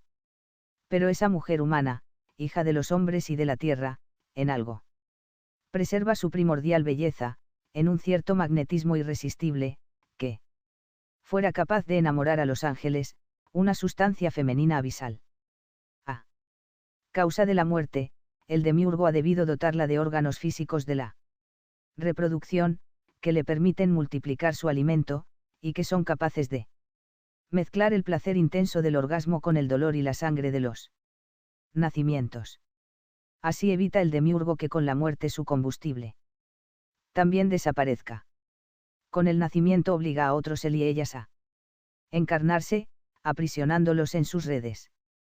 La energía capaz de crear nuevos cuerpos y dar nuevas vidas, el demiurgo la obtiene de esa sangre ígnea que él y ella también poseían, fuego mágico desprendido del Eros protocosmogónico, potencia que han llamado Kundalini, en sánscrito, y que es uña serpiente de fuego y plumas de fuego, la serpiente del paraíso, de Hiperbórea, una pequeñísima parte de la cual se expresa en la energía sexual. Y una mayor en la fuerza odil, con la que Zeus creara a Atenea, corrompida por el demiurgo, será capaz de dar vida a nuevos cuerpos, como una trampa, para aprisionar en su materia a los él y ellas trashumantes. ¿Qué hizo que los Asen se enamoraran de las hijas de los hombres, cayendo en las redes de la reproducción? La leyenda nos cuenta que Hiperbórea se encontraba separada de los otros continentes de esta tierra por un cordón dorado, de oro y plata. Más allá de esos límites habitaban las hijas de los hombres.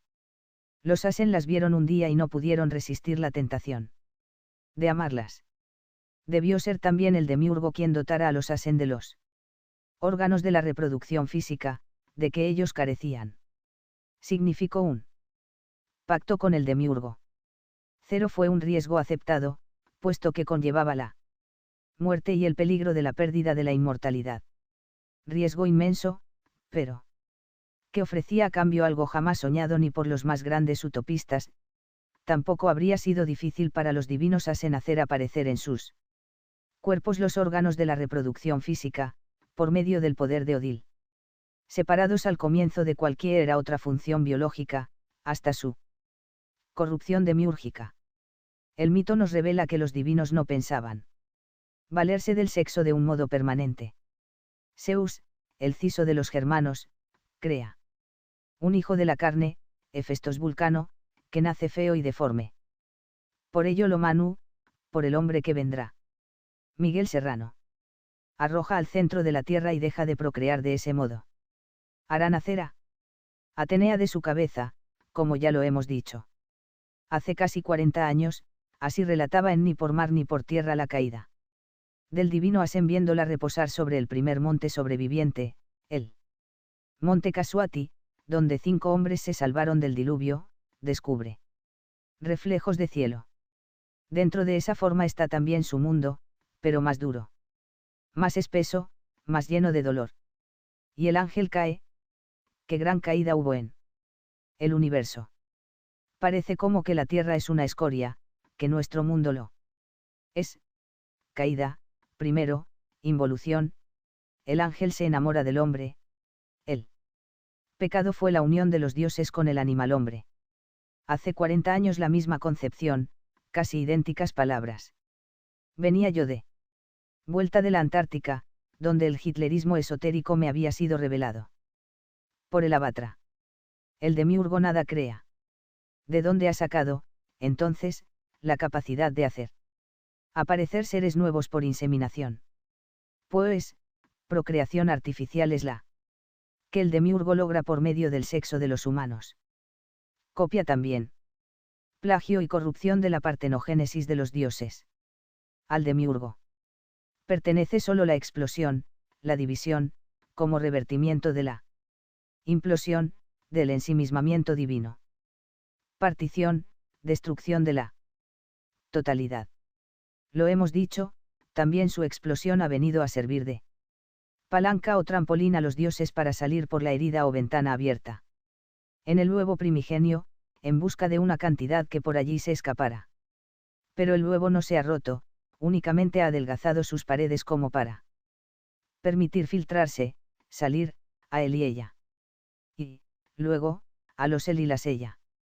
Esa aparente herida abierta, ya no cicatrizará jamás, aun cuando el huevo siga existiendo como mónada, como purusa, como morada ancestral. Así. También, de este prototipo se plagia la procreación física demiúrgica. Del ovario, a través de sus paredes adelgazadas, escapa un óvulo que será alcanzado por la explosión seminal, se ha filtrado una célula, que es ya predestinada a aprisionar a un él o a una ella en la tierra. ¿Qué es el semen? Es la sangre de los divinos succionada por el demiurgo y convertida en sustancia espesa de luz blanca con la ayuda de un ayón prisionero, de Suria, el sol de oro.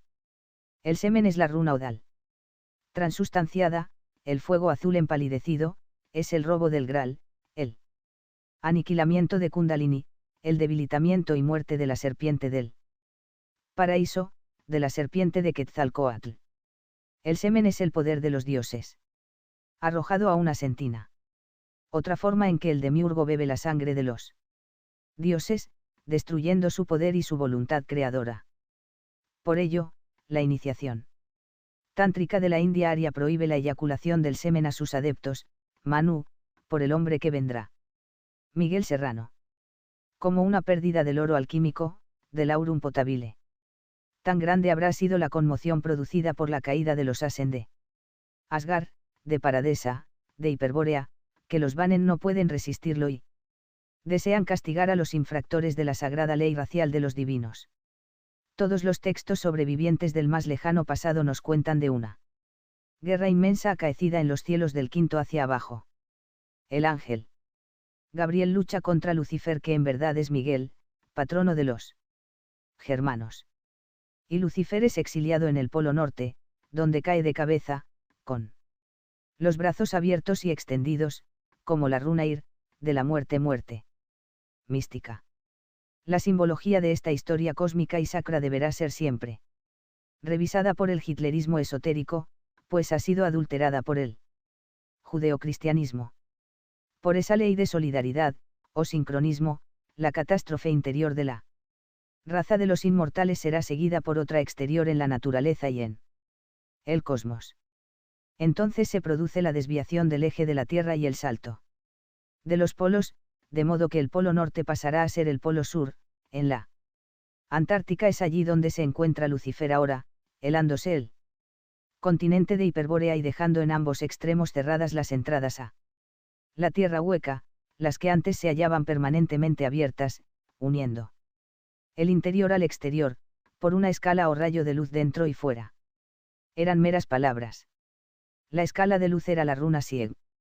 Ahora esas entradas solo se abrirán en las estaciones del verano, o en el equinoccio de primavera, conjuntamente con la ventana del ozono, en el polo sur y en el polo norte. Desaparecido la hiperbórea polar, cubierta por los hielos. Gerda queda prisionera de la ronda de las constelaciones del zodíaco, por la ley de la gravedad y por la precesión de los equinoccios, que a su vez producirá la traslación de los continentes, por la desviación del eje, que es causa de ese balance de la esfera. Saturno habrá sido transmutado, mediante una falsa copia del demiurgo, en Satán, desapareciendo el Satyayuga, o Edad Dorada. El tiempo Cronos devora a sus propios hijos y, al final, se lo traga todo. Como el lobo Fenrir. Los Vanen no pueden resistir tanta desgracia, entran en la tierra interior. Por la puerta herida del polo, se trasladan a ese mundo astral, al alma, a aquello que aún resta de materia más sutil en este planeta, para instalar allí sus ciudades de Agartha y Chambaya. También la ciudad de los Césares. De la leyenda del sur, a la que solo se llega en el Caleuche, con el hombre que vendrá. La catástrofe cósmica y planetaria se produce cuando una parte importante de Manu, por el hombre que vendrá. Miguel Serrano. Los divinos, profundamente distraídos en su amor con las mujeres de la tierra, ha dejado de luchar por la regeneración de la materia, perdiendo poco a poco la potencia odínica, y por causa de la impureza depositada en su sangre con la mezcla con el animal hombre. Así pierden la capacidad de desintegrarse, no pudiendo pasar con sus cuerpos a otros planos menos densos del universo y a otra dirección del tiempo. Llegarán a olvidarse de su origen divino, sin recordar que fueron una vez dioses. Se pensarán iguales a los mortales. Han perdido la posibilidad de restablecer el contacto con los divyas o siddhas de Agartha y Chambaya. Ya no podrán entrar a la tierra hueca, ni oirán la voz en la memoria de la sangre, por las impurezas de la mezcla con el Sudra. Se habrán olvidado de Asgard, del paraíso de los Aseni, de sus antepasados inmortales. Serán así los verdaderos expulsados del paraíso, de Paradesa, de la hiperbórea polar. La Tierra gira ahora en dirección contrapuesta, destrógiramente. Por ello, los seres del Éxodo llevarán como emblema la esvástica destrógira, guiados por un guerrero de nombre Rama, en la era del carnero. La Tierra ha entrado en el círculo de las estaciones, el clima estable ha dado paso al clima cíclico. Los que algún día pretendan regresar a Paradesa deberán hacerlo con la esvástica levógira, girando hacia atrás, hacia el origen polar. El guía será Botán Lucifer. Lucifer, la estrella de la mañana. Los gigantes.